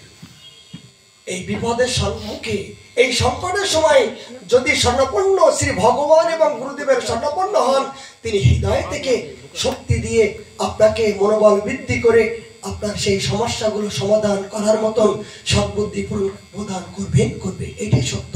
যদি ঐকান্তিক আপনার শ্রদ্ধা থাকে, এই ধর্মযুদ্ধের কথা বললাম। নরোত্তম ঠাকুর মনে করলেন,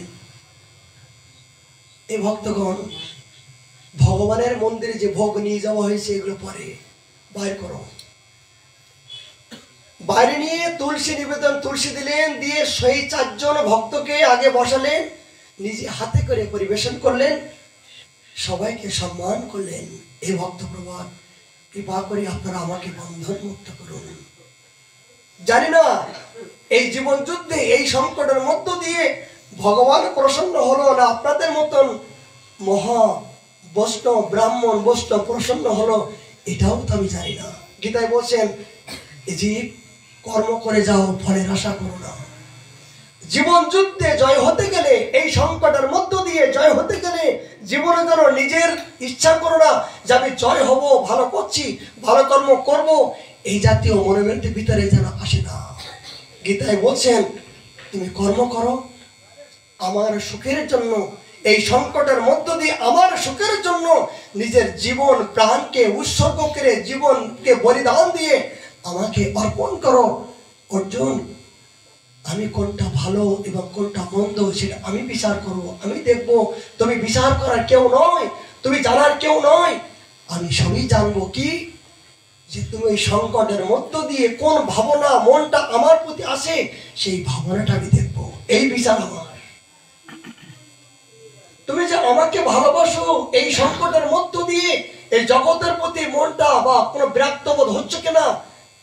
অনেকে বিরক্তবোধ হয়, এই আজকে ঘুমের সময় এত সকালবেলা আমি একটু নাদুস নতুন ভাবে ঘুমাবো, এত ঘুম আসলো, আর গুরুদেব এসে আমাকে বিরক্ত করলো না।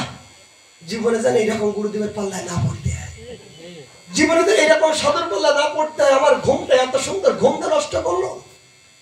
ভগবান দেখেন ওই সময় আপনার মনটা, যে সেবা আপনার সামনে আসবে, কিন্তু সেই সেবাটা আপনি মন থেকে গ্রহণ করছেন কিনা, না বিরক্তি বোধ হচ্ছেন, এইটা কিন্তু আপনি মনে করলেও সে দেবতা কিন্তু আপনার ভিতর থেকে জানতে পারছেন। কেন? ভগবান কিন্তু তোমার হৃদয়ে সদা গোবিন্দ বিশ্রাম, গোবিন্দ কহেন মম বৈষ্ণব পরাণ। ভগবান কিন্তু তোমার ভিতরে অবস্থান করছেন তোমার ভাবটা দেখার জন্য। এই জন্য এই বিভিন্ন প্রকার সংকটের মধ্য দিয়ে ভগবত দর্শন মিলে যায়। ভগবত দর্শন কখন মিলে? এই বিভিন্ন প্রকার সংকটে বিড়ম্বনার মধ্য দিয়ে, বিভিন্ন প্রকার বিড়ম্বনার মধ্য দিয়ে। দেখুন একটা দৃষ্টান্ত, আমরা ছোটবেলায় দেখি জাতাকল, যে জাতাকলের মধ্য দিয়ে ওই ডালগুলো ফিসায় হতে, পাথরের উপর পাথর দিয়ে, পাথরের মাঝখানে ডাল দিত, দেওয়ার পর ওপরে পাথর দিয়ে লাঠি দিয়ে ঘুর দিত। অনেকে যারা দেখেছেন না, আচ্ছা বলুন, ওই যে পাথরের নিচে যে ডালগুলো দেওয়া হলো তাকে ফিসাই করা হচ্ছে। যখন ফিসাই করা হচ্ছে, ডালগুলো প্রার্থনা করছেন, প্রভু আমি এই ডাল রূপে জন্মগ্রহণ করলাম, সারা জীবন তো ফিসাই হয়েই গেলাম, কিন্তু তুমি তো কেন্দ্রবিন্দু। কে? এই মাঝখানে কিন্তু একটা লাঠি থাকে, একটা লাঠি থাকে। ওই লাঠি কিন্তু উদ্দেশ্য কি? ওই লাঠির উপরের নির্ধারণ করে কিন্তু চাকাটা ঘোরে, পাথরটা ঘোরে না। উদ্দেশ্য কি? একটা লাঠি থাকে, এই লাঠির মাঝখানে ছিদ্র থাকে, এইটাতে ঘোরানো হয়। ডালগুলো প্রার্থনা করছেন, প্রভু আমি তো সারা জীবন পদদলিত হলাম, উপায় কি? আমি কি এই পদ সারা জীবন এই পদদলিত হয়ে যাব? আমি কি তোমাকে দেখেও যেন তোমার ওই চরণে কি যাব না? যারা বুদ্ধিমান এই বিভিন্ন প্রকার এই পদদলিত হওয়ার মধ্য দিয়ে, ঘোরার মধ্য দিয়ে ভিজতে ভিজতে ভিজতে ভিজতে যে ডালগুলো ওই গোড়ায় গিয়ে পড়ে যায়, সেই ডালগুলো ভাগ্যবান। ঠিক সংসার জগতে এই বিড়ম্বনার মধ্য দিয়ে, শত বাধা বিপত্তির মধ্য দিয়েও যে হরিকে একমাত্র একান্ত মনে করে ভজনকে আপন করে হৃদয়ে ধারণ করতে পেরেছেন, তিনি একমাত্র চতুর, তিনি বুদ্ধিমান, তিনি একমাত্র এই বন্ধন মুক্ত করার মতো জগতে সামর্থ্যবান। এই জন্য বিড়ম্বনা কেন আসবে? জাতাকল, এই জাতাকলের মধ্য দিয়ে আপনাকে জ্বলতে হবে, আগুনের মধ্য দিয়ে আপনার দাহবিকার মধ্যে জ্বলতে হবে। জ্বলতে জ্বলতে জ্বলতে জ্বলতে যদি আপনি, যখন সোনাটা যেমন জ্বলতে জ্বলতে হীরা টুকরা হয়ে যায়, পরিপক্ত হয়ে যায়, তখন কিন্তু সেই সোনাটার মূল্য আগে যদি 30,000 টাকা ভরি হতো, যখন পরিপক্ত শোনায় যায় তার দাম হয় 50,000 টাকা। ঠিক এই জ্বলতে জ্বলতে পড়তে পড়তে ফিসাই হতে হতে যদি আপনি সলিড হয়ে সেই আপনার ইষ্ট দেবতার চরণ থেকে আপনি বঞ্চিত না হন, তাহলে কি হবে জানেন? জগৎময় আপনাকে একদিন বন্দনা করবে, জগৎময় আপনাকে একদিন প্রণাম করবে। জগতে আপনি যাকে যতটুকু দিয়েছেন ভগবানের জন্য, ভগবান কৃপা করে তার 10 গুণ আপনাকে দেবে। কি দেবে? না চাইতে অনেকে দেবে, না চাইতে অনেক পাবেন। সেটা কি? সেটা একমাত্র ধৈর্য। এই ধৈর্য হলো একমাত্র সাধক জীবনের পূর্ণ অলংকার। ভগবানকে ভালোবাসার একমাত্র অলংকার কি? ধৈর্য। বিভিন্ন প্রকার বিড়ম্বনা, ঘাত, প্রতিকার মধ্য দিয়েও কোনদিনের জন্য ধৈর্য হারা হবেন না। কেন? যদি কোনো নাবিক নৌকা চালাতে চালাতে মধ্যখানে ঝড় এসছে, তিনি যদি মনে করে যা আমি আর পারলাম না, যদি বইটা ছেড়ে দিয়ে তিনি যদি বসে থাকেন, নৌকা কি কিনারা যেতে পারবে? তিনি শত সহস্র বার জীবন যুদ্ধে যেমন লড়াই করতে হয়, নাবিক যেমন তিনি তার এই বইটাকে নিয়ে এই যুদ্ধ করছেন, না আমি হাঁটতে জানি না, আমি অবশ্যই এই নৌকা আমি বইতে বইতে কিনারায় আমি নিয়ে যাবই যাব। যতই ঝড় হোক, যতই সংগ্রাম হোক, যতই কষ্ট হোক, আমি উঠবই উঠবো। নাবিক যেমন এই জীবন সংগ্রামকে, জীবনকে বাজারিকে নিজেই বাঁচার জন্য এবং সমস্ত যাত্রীকে বাঁচিয়ে এই কিনারে নিয়ে যাওয়ার জন্য নিজে সংগ্রাম করেন জীবন যুদ্ধকে নিয়ে, ঠিক ভক্ত জীবনে ঠিক এইরকম নাবিকের মতন জীবন যুদ্ধে কিন্তু আপনাকে এরকম যুদ্ধ করতে হবে।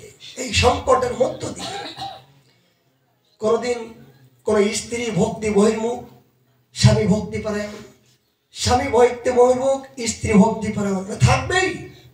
মানে জগৎময় বিড়ম্বনা না হলে আপনার অনুরাগ উৎকণ্ঠা হবে না।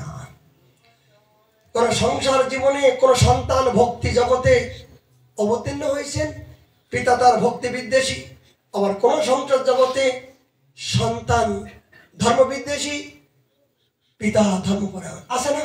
জগদময়। এইটাই বিড়ম্বনা। বলে বিড়ম্বনা কি? মানে বিড়ম্বনা প্রত্যেকের সংসারের মধ্য দিয়ে, প্রত্যেকের জীবনের মধ্য দিয়ে এই ধর্ম সংকট রূপে এই বিড়ম্বনাময়, যন্ত্রণাময়। কেন?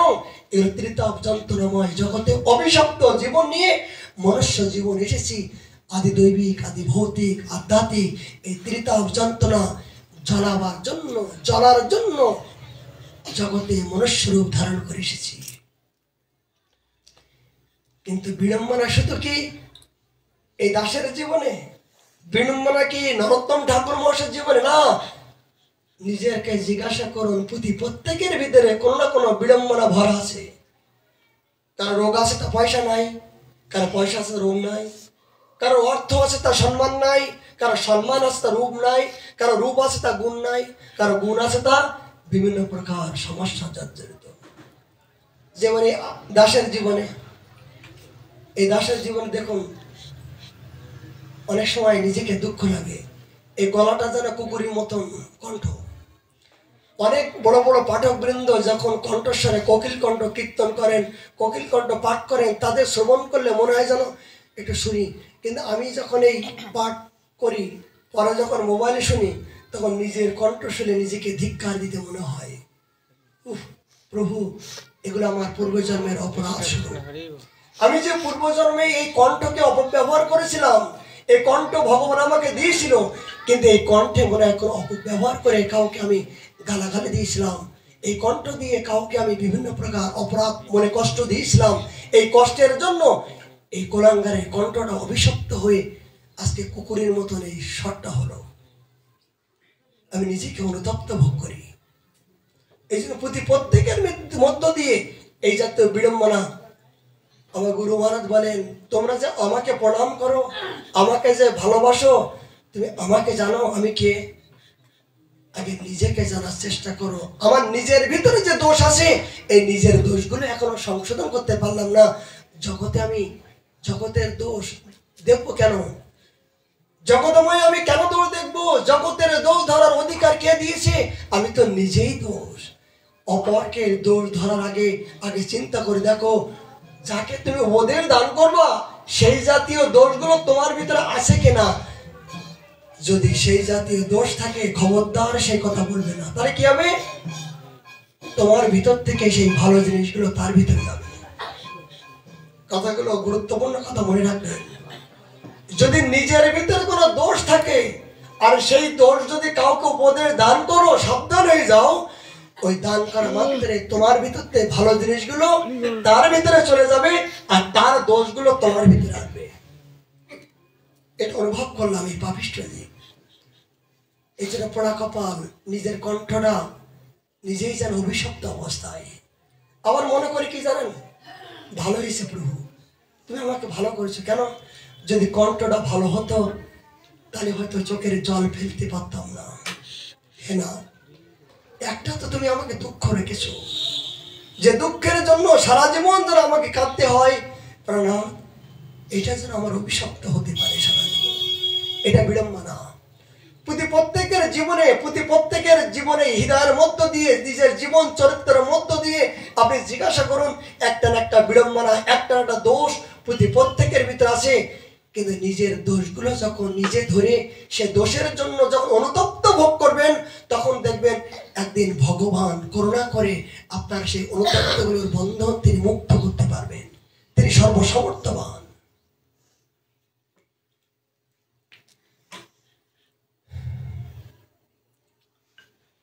নরোত্তম ঠাকুর মশাই যখন সেই ভক্তদেরকে পেট ভরে প্রসাদ পাবালেন, প্রশংসা করলেন, এই ব্রাহ্মণ ঠাকুর, জানি না জীবনে কি ভালো করলাম মন্দ করলাম, জানি না, আশীর্বাদ করুন যেন সদ্বুদ্ধিও হয়। অসতে মতি হয়ে দুরমতি অগতি, সতত অসতমতি নাহি সুকৃত লবলেশ।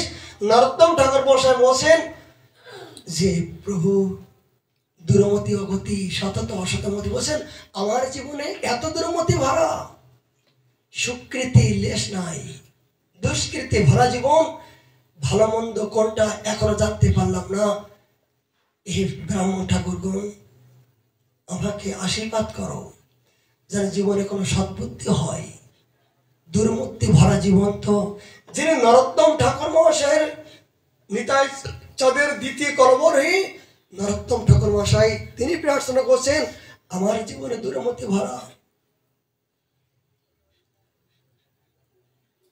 আমার মতন অপরাধী জগতে আর কেউ নাই, সদ্বুদ্ধি আমাকে দাও, প্রার্থনা করলেন।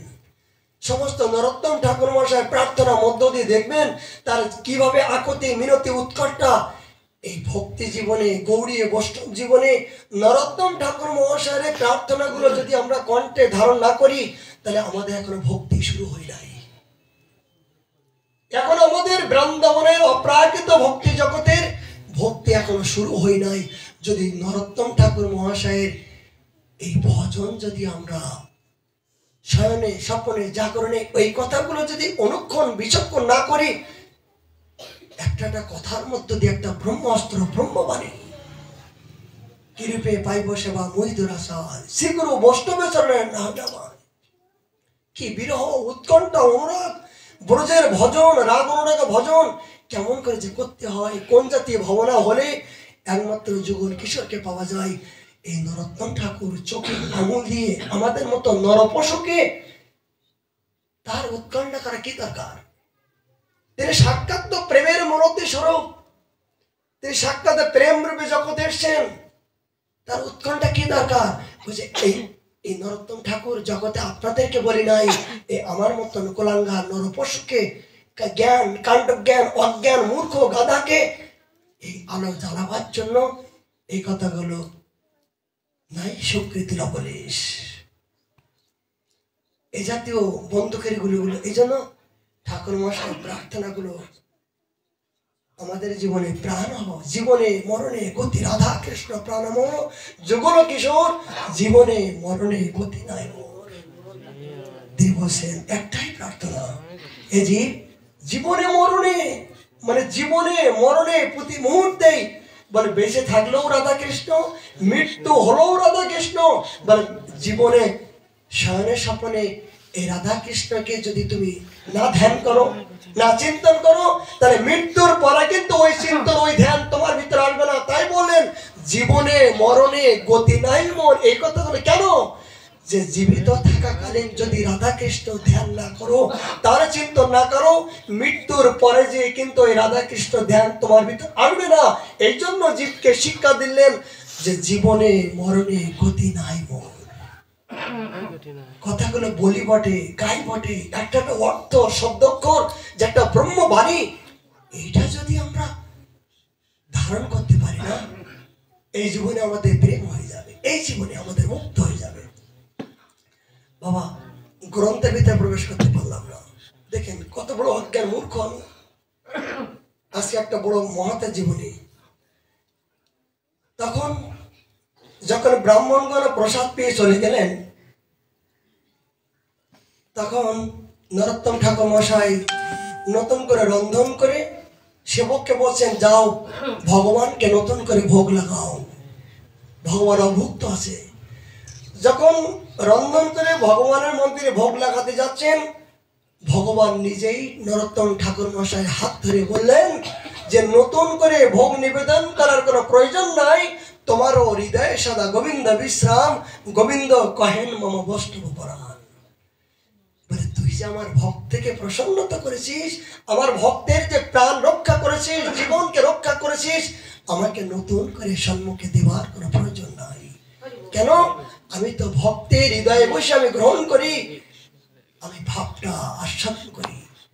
আমার সামনে নিবেদন করলে আমি যে গ্রহণ করবো কিনা সন্দেহ আছে, কিন্তু সাক্ষাতের ভক্ত রূপে এবং গুরু রূপে জগতে বিচরণ করছে, তাদেরকে যদি তুমি মনে প্রাণে কায় মনোবাক্যে তাদেরকে হৃদয়ে বসিয়ে তাদেরকে শ্রদ্ধা পূর্বক তাদেরকে যদি তুমি সেবা করতে পারো, বলে কোটি ভগবানের সেবার চেয়েও কোটি ভগবানের সেবার চেয়ে তোমার অনেক কিছু পেয়ে গেলে। সাক্ষাতের বলে সাক্ষাৎ ভগবত সেবা করার অধিকার তোমার হয়ে গেল।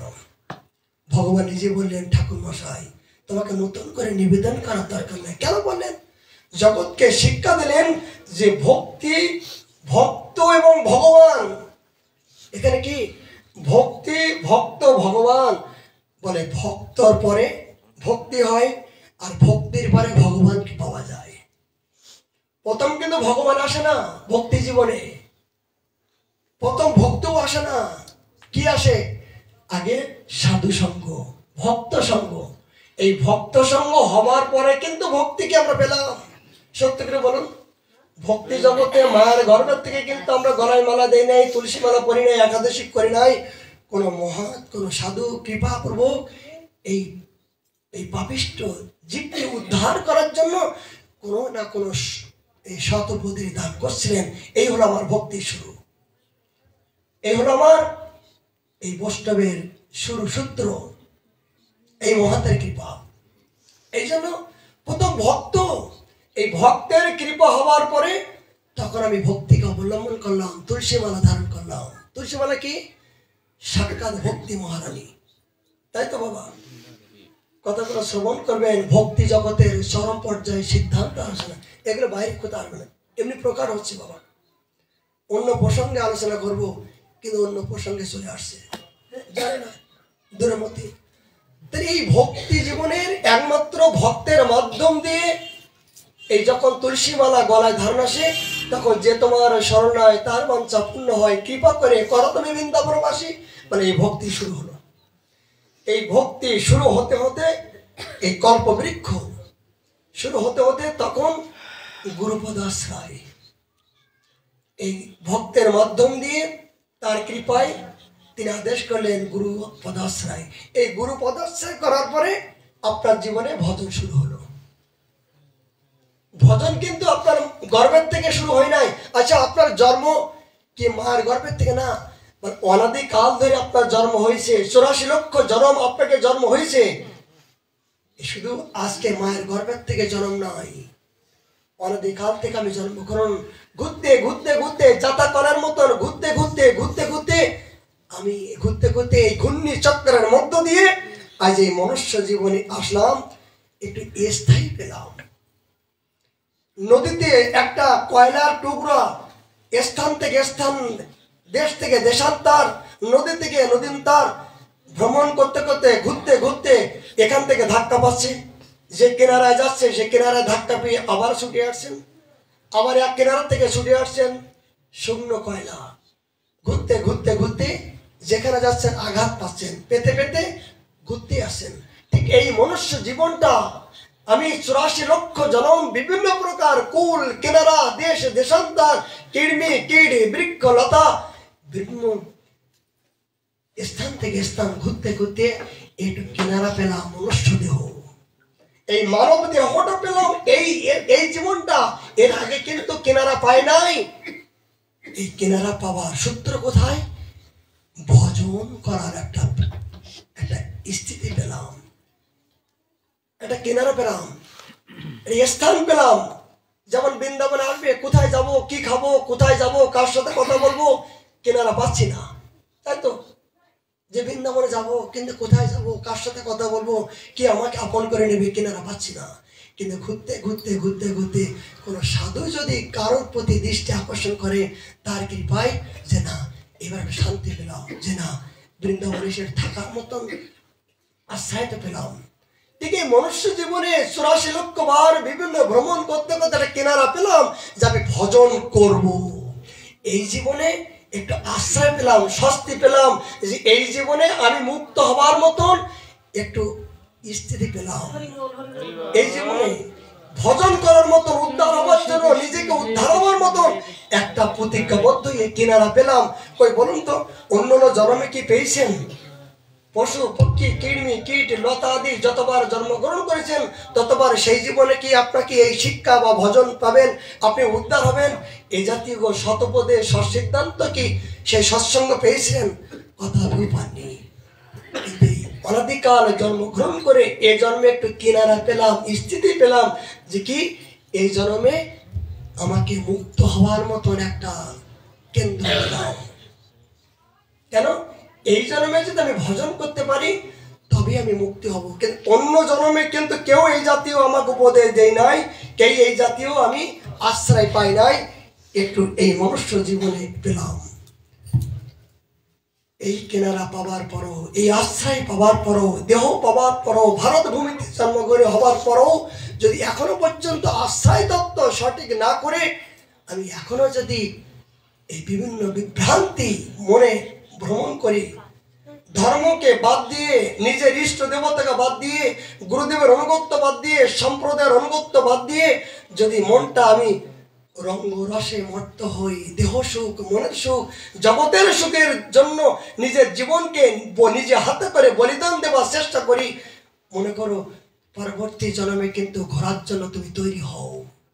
এই জন্মে কিন্তু পেয়েছো একটা কিনারা, এই কিনারা যদি তুমি নষ্ট করো, আবার নদীতে এই ঘুরতে ঘুরতে ঘুরতে ঘুরতে আবার কোন কিনারায় তোমাকে নিক্ষেপ করবে, কোথায় কোন জলে, কোন জঙ্গলে, কোন পশু, কোন কীট হয়ে তুমি কোথায় হাম্বা হাম্বা করবা, না হক্কা হক্কা করবা, না কেউ কেউ করবা, না হাহা করবা, না কুকু করবা, সেটা কিন্তু কোনো কিনারা নাই। এই জন্ম থেকে তুমি চিন্তা করো যে তোমাকে একমাত্র কিনারা কোথায়।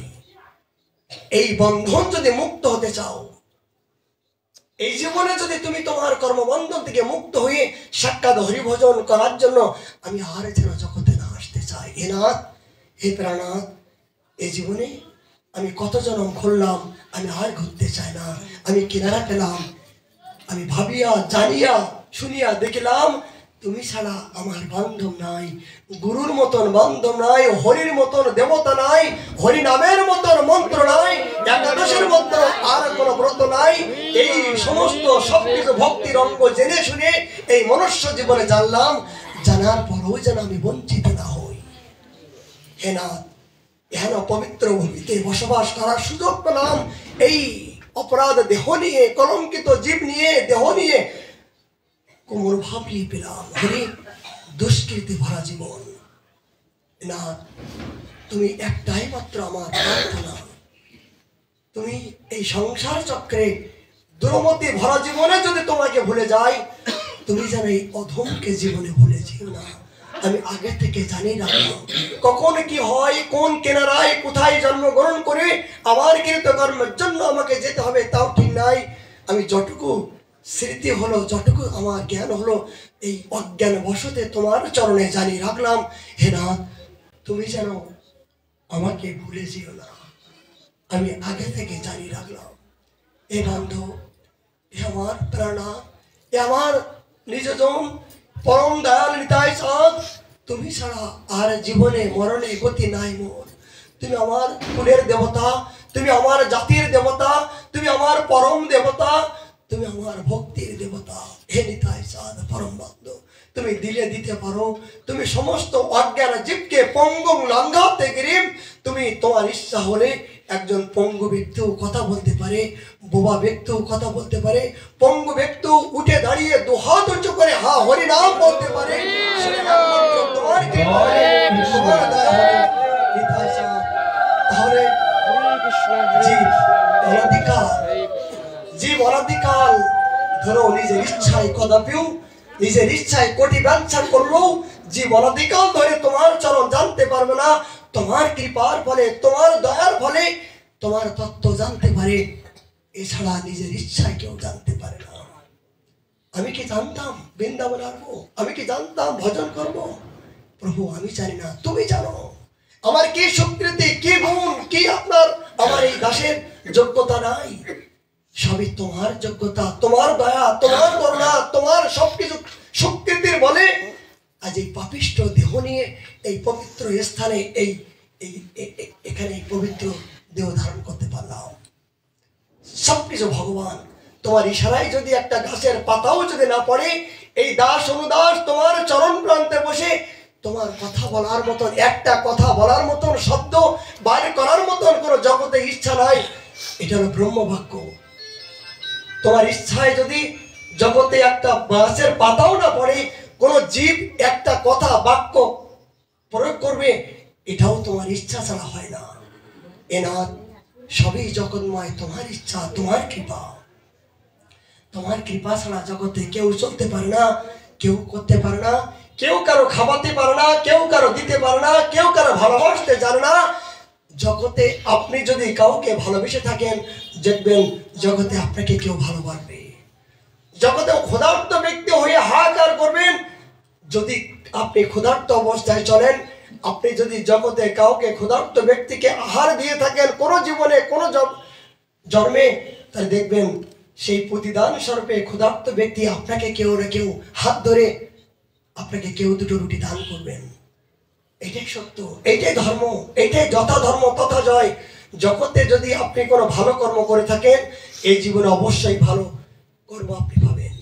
যদি অসৎ বৃত্তি, অবৃত্তি, যদি কুবৃত্তি, কুমনোভাব, কুসঙ্গ, কুভাবনা নিয়ে যদি আপনি জীবনে করে থাকেন, এই জীবনে কিন্তু আপনার প্রতিফল স্বরূপ আপনাকে ভোগ করতে হবে। বিধির বিচার কিন্তু কাউকে ক্ষমা করবে না। স্বয়ং ভগবান পর্যন্ত তার নিজের পিতা মাতাকে ক্ষমা করে নাই, আর আমি কোন ছাড়, তাকে পর্যন্ত কারাগারে বিভিন্ন প্রকার বন্দী হয়ে একাধিক ক্রমে কষ্ট করতে হয়েছিল না বলুন? এই জন্য বিধির বিধান কর্ম অবশ্যই ভোগ করতে হবে, কিন্তু সেই শরণাগত ভক্তের বিনাশ হতে সেই কর্মগুলো ক্ষয় তাড়াতাড়ি হবার একমাত্র পরম উপায় নিজের দুর্বৃত্তি করবে আমার কর্ম ভরা জীবন। কিন্তু এই কর্মগুলো, দুষ্কর্মগুলো স্বীকৃতি তখনই হবে যখন গুরু বৈষ্ণব ভগবানের শরণাপন্ন হবেন। তখন এই বৃহৎ দুষ্কর্মগুলো ছোট হয়ে আপনাকে ভগবান করুণা করে তাড়াতাড়ি বন্ধন মুক্ত করবেন। বাবা বিশের বড় তিথি, শ্রীমৎ প্রিয়াচরণ বাবাজি মহারাজের তিথি। গোবর্ধন তথাস্থ তার ভূমি। অলৌকিক জীবনে এই জীবনটা আজকে আলোচনা করার বিশেষ ইচ্ছা আছে। এই জন্য এই ভক্তি জীবনের আসার উদ্দেশ্য হলো এই প্রিয়াচরণ বাবাজি মহারাজের একজন শিষ্য, তিনি 16 বছর যাবৎ এই গোবর্ধনে ভজন করেছেন, তার সেবা করেছেন। করার পরে এই পূর্ব বাংলায় তিনি গিয়ে সর্বপ্রথম যখন গিয়েছিলেন, তখন এই দাস ছোট ছিল।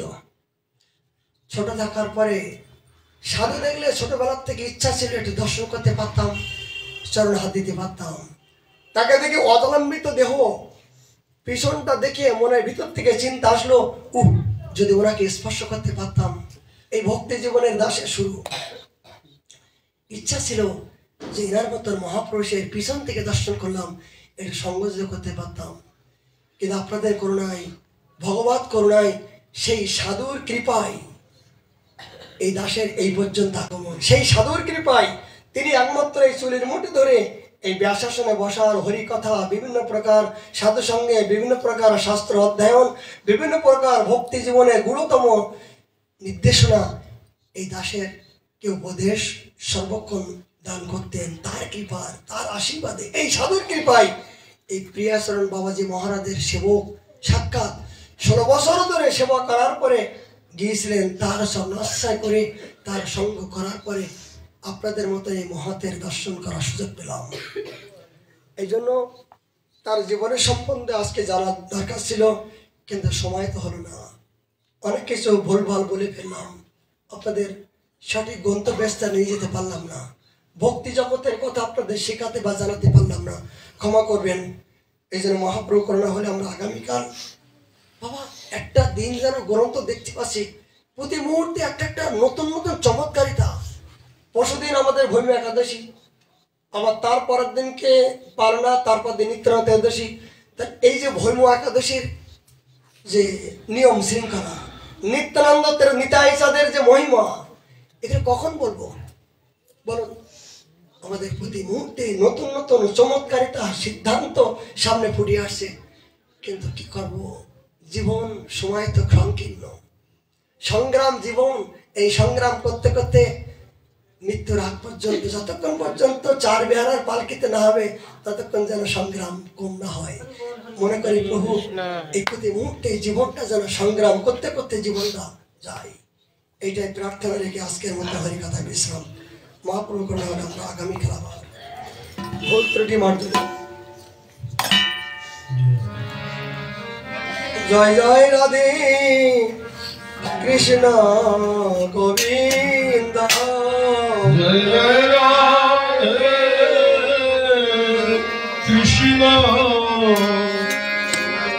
গোবিন্দ রাধে গোবিন্দ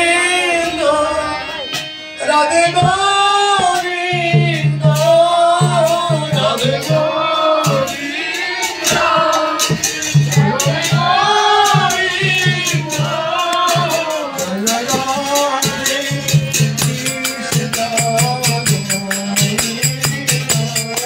জয় জয়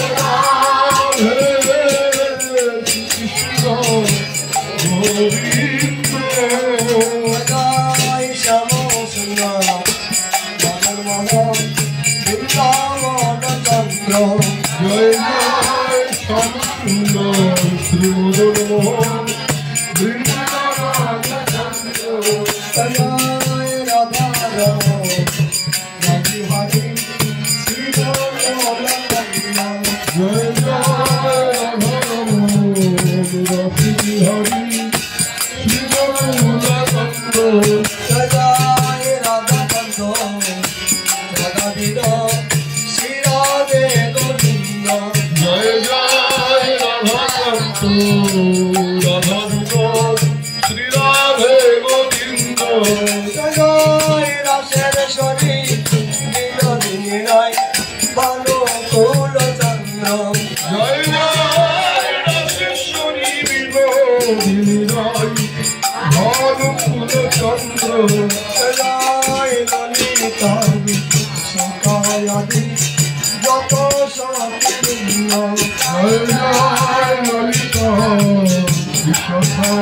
Hare Krishna